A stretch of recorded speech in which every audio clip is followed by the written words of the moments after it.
Contending in this year's elections are two sets of policies based upon the interest of the two great contending classes, most clearly represented in the candidacies of two men of roughly the same age. But that is as far as the similarity goes. In views, policy, purpose, and personal biography, they stand at opposite poles.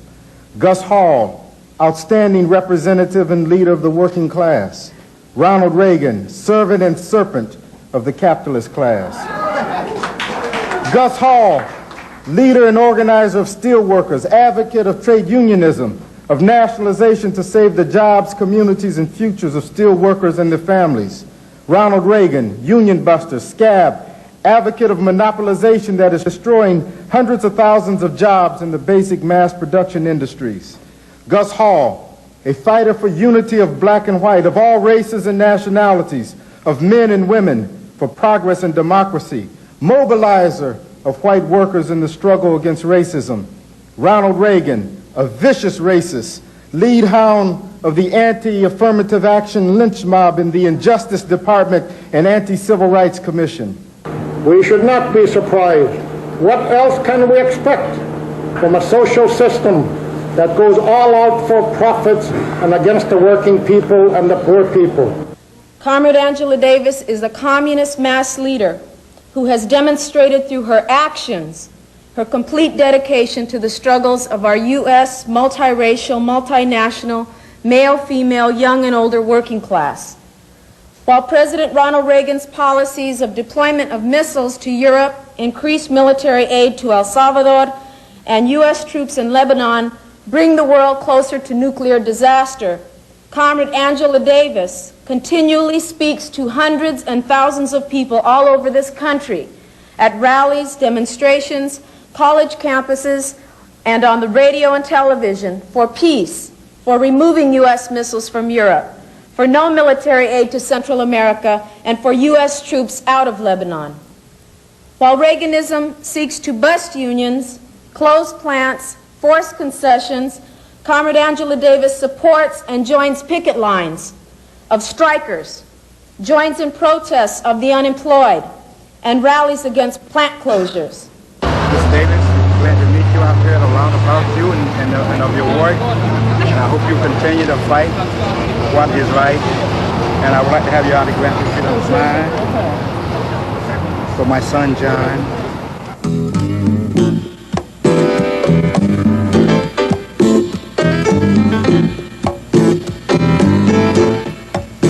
We got to put the people's needs first. People for profit. The situation is getting worse. People for profit.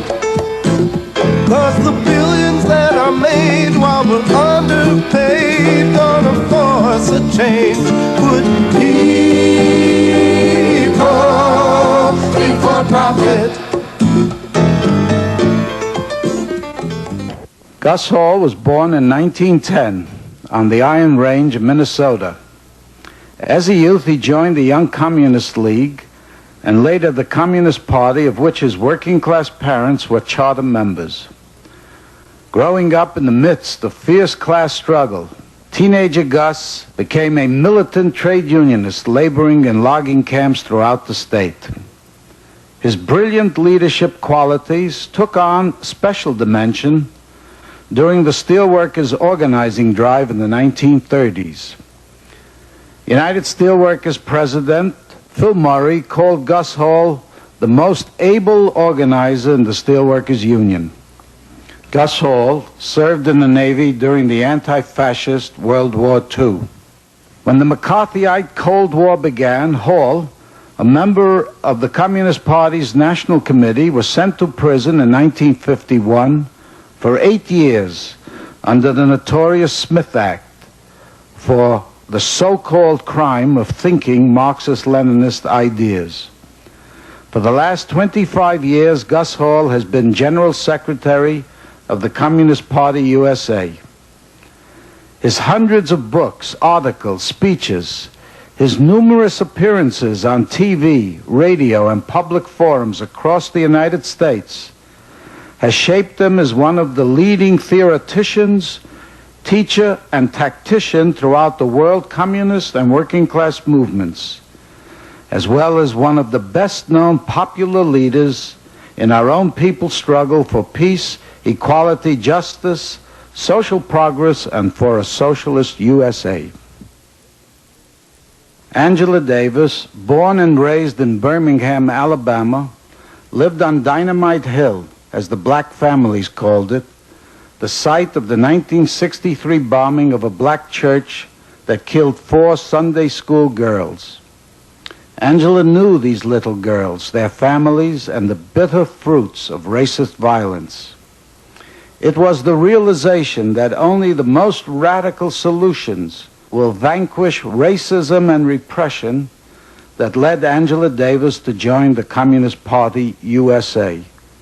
Today, she is a member of its Central Committee. Angela Davis, a brilliant scholar, has never placed her career above the needs of the Afro-American people and all other oppressed and exploited workers. Her militant and open political activities in the 1960s against police repression and for prison reform led then Governor Ronald Reagan to fire her from her teaching job at UCLA and initiate the process that led to the frame-up attempt on her life in one of the most spectacular trials of the century. Angela Davis is the author of numerous books and articles on black liberation, political prisoners, the struggle for women's equality, on U.S. history and culture, as well as on philosophy and aesthetics.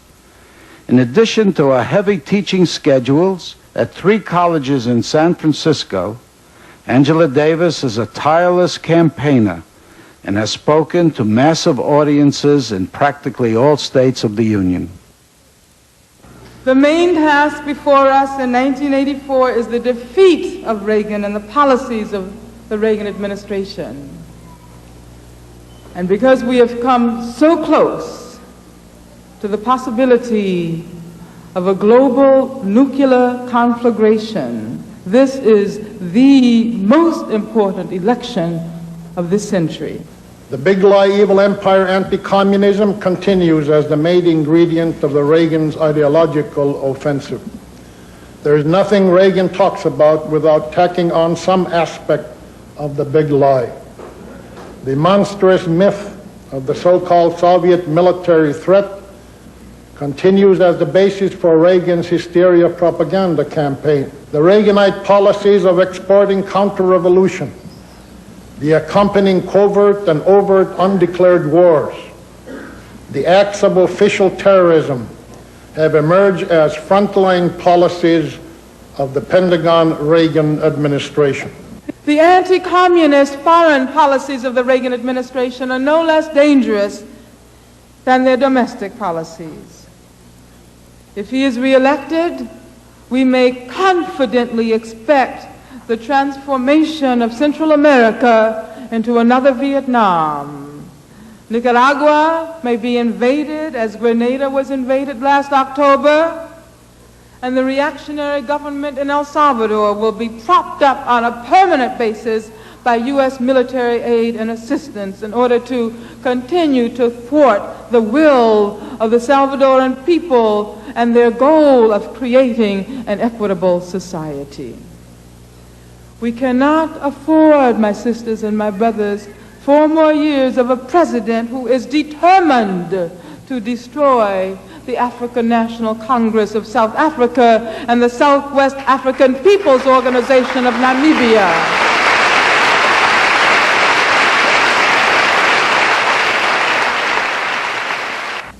I have spent my whole life as a worker in the steel mills, railroads, and lumber camps, as a union organizer and a founder of the United Steelworkers of America. I was involved in the great battles that made trade unions legal in struggles to win a better life for the working class and people of our country against the monopoly corporations. Now I see all these victories and advances in great jeopardy at the hands of the Reaganites. The Reagan corporate offensive is working overtime. The attacks on the working class and trade union movement aim to destroy the legal and institutional structure that has provided a legal foundation for the trade union movement since the New Deal days. All this is going on while the Reaganite-controlled media worked night and day to create an anti-labor, anti-union atmosphere to support their anti-working class offensive. Well, of course, it's no secret that Reagan has increased the profits of big business. If that's what he calls a recovery, well, he definitely has brought that about. But what kind of recovery is it when 40 million people continue to live in poverty? What kind of recovery is it when 10 million people remain in the ranks of the unemployed, the officially unemployed? And I'm sure that if you ask any unemployed auto worker or steel worker whose plants remain closed, they don't want to hear anything about a recovery. The structural crisis is adding a new dimension to the ravaging effects of racism, because the sick industries and devastated communities have large numbers of Afro-American workers. The racist impact is severe, because the economic upturn is bypassing these industries and communities. The economic recovery also follows the racist path of discrimination. No more Reagan here. We are going to change this world. Yeah, no more Reagan here. We are going to change this world. No more Reagan here. We are going to change this world forever and ever. We're going to change this world. Reagan, should be defeated, and the fact is that if these policies are continued, the very existence of civilization is at stake, because if these policies continue, nuclear war will become inevitable, and there's no question it will be the last war, because it will literally wipe out civilization. But he should be defeated for his domestic policies, and the fact is that the standard of living has been cut during this administration like no other administration in history. He must be defeated for the racism that he promotes and pushes and creates the atmosphere for racism. And therefore, for the very self-interest of the people, he should be defeated, and for the peace of the world, he should be defeated. The Reagan administration, while it is the most racist, the most sexist, the most warmongering administration, is also the most anti-labor administration in recent years. As a result of the policies of the Reagan administration, a consistent union busting strategy has been adopted. Of course, this is the first election campaign in which labor has adopted a real independent stance. Of course, we think that Reagan is against unions. Yeah, I think that Reagan is against the working class, period. And I think that through unionization, we can better the lot of the working class. March for union jobs. Without a union, there is nothing. The union speaks for the people. I think it's important that we demonstrate labor's power. It's a tremendous demonstration of labor's unity, which is going to be necessary if we're going to turn around some of the anti-labor policies of the present administration and demonstrate to the Democratic Party that unless they do come out and take issues that are of interest to labor, that they're going to have a hard time getting labor's backing. And that's what's going to be essential to defeating Reagan in this election. Well, the solution, of course, is to defeat this administration and the Reaganites who are in Senate and in Congress, and that would be the greatest contribution that the people of the United States could make to the world peace and to our own being. And to do that, we have to build a unity of the people, a anti-Reagan a coalition of forces. And let me just say that if all of the sectors of the anti-Reagan movement focus on the central question of defeating Reagan, I think that's very possible that Reagan can be defeated. But if the different sectors focus on their immediate perspective and problems and forget the main focus, and that is to defeat Reagan and Reaganism, it'll be a very difficult thing to achieve.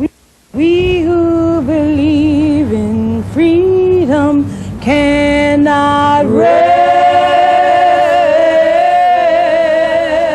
In this most crucial election in our history, the power of the truth that Hall and Davis are not afraid to voice, their party's radical programs to solve the country's devastating domestic and foreign policy problems can make the difference in rousing enough working people to vote to dump Reagan.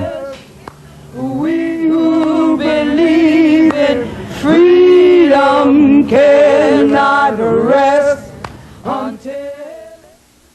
Yes, it's a unique role, and no other party or group can play the same role as our party does in these elections. And very often people ask, you know, that will we not take votes away from the opposition to Reagan? And of course some will, but that's not the main point or the main contribution that the party makes. The main contribution is that, for instance, if people believe, which many still do, Reagan's propaganda about the big lie of anti-communism, if they believe that there really is a Soviet threat, and if people believe and fall for the racism of the Reagan administration, if people believe that the trade union movement is too big and too strong, if people believe, for instance, that the economic upturn is going to continue and that we'll have great prosperity, if they believe these things, they're going to vote for Reagan. And our special contribution is to prove and to expose and to show that the big lie is the big lie and that there is no Soviet threat, and therefore people will be released from that assumption, and therefore they will vote against Reagan. The same thing on our role in the question of struggle against racism, that we make a very special contribution in letting the people understand that this is an instrument of corporate profits, and therefore they must not follow the racist policies or support the racist policies of Reagan. As communist candidates, Gus Hall and I are able to speak to many people who otherwise would not be interested in involving themselves in the electoral campaign to oust Reagan in November. We are raising the kinds of demands that directly reflect the interest and the needs of workers, of poor people, of single mothers, of black people, Latinos, Native American Indians, Asians, seniors, and youth. We're talking about the need for full employment, and we make the point that there are many people who would not become involved in democratic politics or would not become involved in the movement to defeat Reagan unless they saw the potential for achieving a full employment program, unless they saw the potential for achieving unemployment compensation for all unemployed workers, first-time job seekers as well as from job to job. We're speaking to people who want to see something done about racism, who will become active in the effort to defeat Reagan if they see that movement taking shape as a movement which is also going to fight for the criminalization of racism and anti-Semitism. For the first time, the people of the United States, really the majority of the people, because we do speak to millions now by radio and television and the press, for the first time they're going to, for instance, hear that the Reagan policy of terrorism and undeclared wars in Central America is in support of big business profits, the U.S. corporations that are making big profits by low wages and raw materials in these countries. Well, for the first time they're going to find out, for instance, again, as I said, that racism is an instrument of corporate a profit. And for the first time they're going to find out that socialism is a system in which workers are the dominant influence and the dominant force, And in that sense, socialism is a working class, a kind of society. So for the first time, the majority of our people are going to hear about these kind of things because other candidates don't. So therefore, we have a very special role to play in this election in bringing clarity and understanding to millions of people that will not otherwise get such an understanding or that clarity. Qualitatively, we are different, and we deal with problems differently, more basically, and therefore, you know, people understand that, and therefore our influence, I think, is greater. And the bourgeois politicians, they use cliches, and you watch them, and some of the cliches are clever and so on, but you hear them and then you forget them. While we explain, you know, more basic processes and explain why we have problems in this country, why there is a war drive, why there is poverty, why there is racism, and this makes a much deeper imprint on the people's mind, thought patterns than other politicians do. The Communist Party's campaign is absolutely essential. Absolutely essential. Because you see, many people who may not find themselves excited about Mondale and Ferraro can get excited by a program which calls for the immediate withdrawal of the Pershing II and cruise missiles from Europe, a program which calls for the ratification of SALT II and a no first strike pledge to match that of the Soviet Union.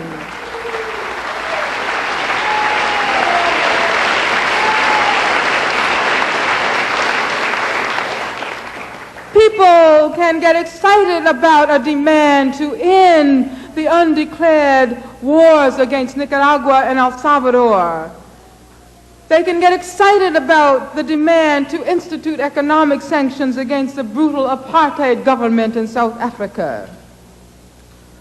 Unemployed workers will come into a campaign to defeat Reagan, which calls for the reduction of the military budget by half and a rechanneling of those funds into the rebuilding of our cities and the restoration and expansion of social programs. Let me just say that to run a presidential campaign isn't cheap, and everything comes very high priced, whether you want to get on radio or television or newspaper ads or anything else that costs a lot of money.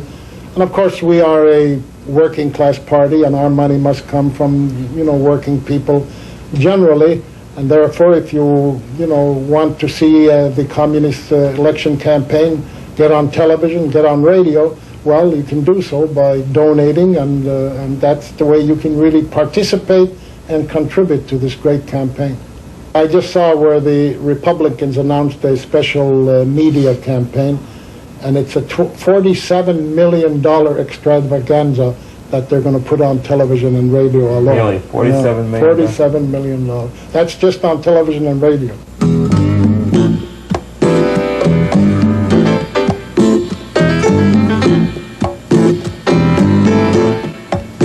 We got to put the people's needs first.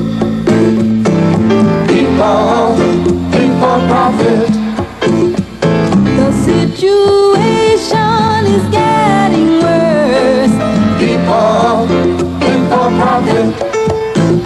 'Cause the billions that are made while we're underpaid gonna force a change. Put people for profit. Brothers and sisters all across the nation. People for profit. There's no way we can keep up with this inflation. People for profit. 'Cause the profits and the prices are way too high for the poor to survive. Put people for profit. Riches of the world belong to everyone.